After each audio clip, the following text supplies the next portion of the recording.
गन्ने की मिठास को कुछ लोगों ने कड़वाहट में बदल करके यहां पर दंगों की एक जो श्रृंखला खड़ी की थी, आज ये देश के अंदर एक नया द्वंद्व बना है कि यह देश गन्ने की मिठास को एक नई उड़ान देगा या जिन्ना के अनुयायियों से फिर दंगा करवाने की शरारत करवाएगा।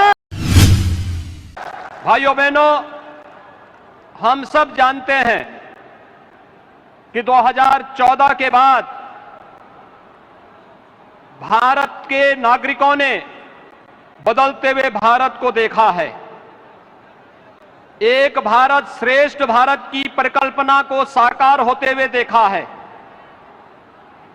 और ये केवल सामान्य दिनों में ही नहीं, वैश्विक महामारी कोरोना के इस कालखंड के दौरान भी कैसे अपने एक एक नागरिक की रक्षा करनी है, कैसे उसके जीवन और उसकी जीविका की रक्षा करते हुए उन्हें सुरक्षा कवच प्रदान करना है। बेहतरीन कोरोना प्रबंधन के बाद दुनिया के अंदर एक बेहतर वातावरण देश के अंदर देने का कीर्तिमान स्थापित करने के उपरांत आज आदरणीय प्रधानमंत्री जी का आगमन पश्चिमी उत्तर प्रदेश के विकास को एक नई ऊंचाई तक पहुंचाने की दिशा से इस नोएडा इंटरनेशनल एयरपोर्ट जेवर के शिलान्यास कार्यक्रम में उनका सानिध्य हम सबको प्राप्त हो रहा है। भाइयों बहनों, ये बहुप्रतीक्षित क्षण पश्चिमी उत्तर प्रदेश के लिए अत्यंत महत्वपूर्ण है और इसलिए महत्वपूर्ण है, यहां के किसानों ने कभी किसी कालखंड में यहां की गन्ना की मिठास को आगे बढ़ाने का प्रयास किया था, लेकिन भाइयों बहनों, गन्ने की मिठास को कुछ लोगों ने कड़वाहट में बदल करके यहां पर दंगों की एक जो श्रृंखला खड़ी की थी, आज ये देश के अंदर एक नया द्वंद्व बना है कि यह देश गन्ने की मिठास को एक नई उड़ान देगा या जिन्ना के अनुयायियों से फिर दंगा करवाने की शरारत करवाएगा। और यही तय करने के लिए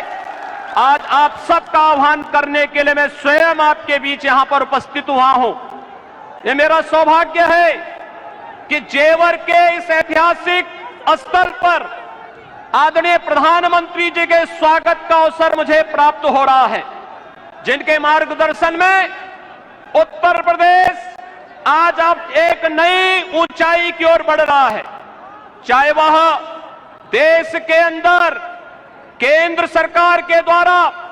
लोक कल्याणकारी योजनाओं को प्रत्येक नागरिक तक बिना भेदभाव के पहुंचाने के अभियान हो, चाहे वह इंफ्रास्ट्रक्चर के माध्यम से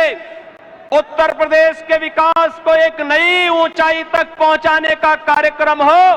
या उत्तर प्रदेश की आस्था को एक नया पंख दे करके यहां की आस्था का सम्मान करने का कार्यक्रम हो,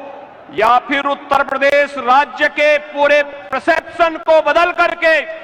उत्तर प्रदेश में भी विकास होगा, उत्तर प्रदेश भी विकास की राह पर आगे बढ़ेगा, इस विश्वास को आगे बढ़ाने की दिशा से आज हम सब यहां पर उपस्थित हुए हैं। मैं आज के इस अवसर पर आप सबको बधाई दूंगा उन 7,000 से अधिक किसानों का जिन्होंने बिना किसी विवाद के जेवर एयरपोर्ट के लिए जमीन स्वयं मुख्यमंत्री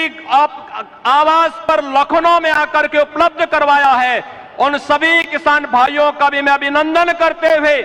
आज के इस अवसर पर मैं पूर्वी पश्चिमी उत्तर प्रदेश के आप सभी भाइयों बहनों को हृदय से बधाई देता हूं।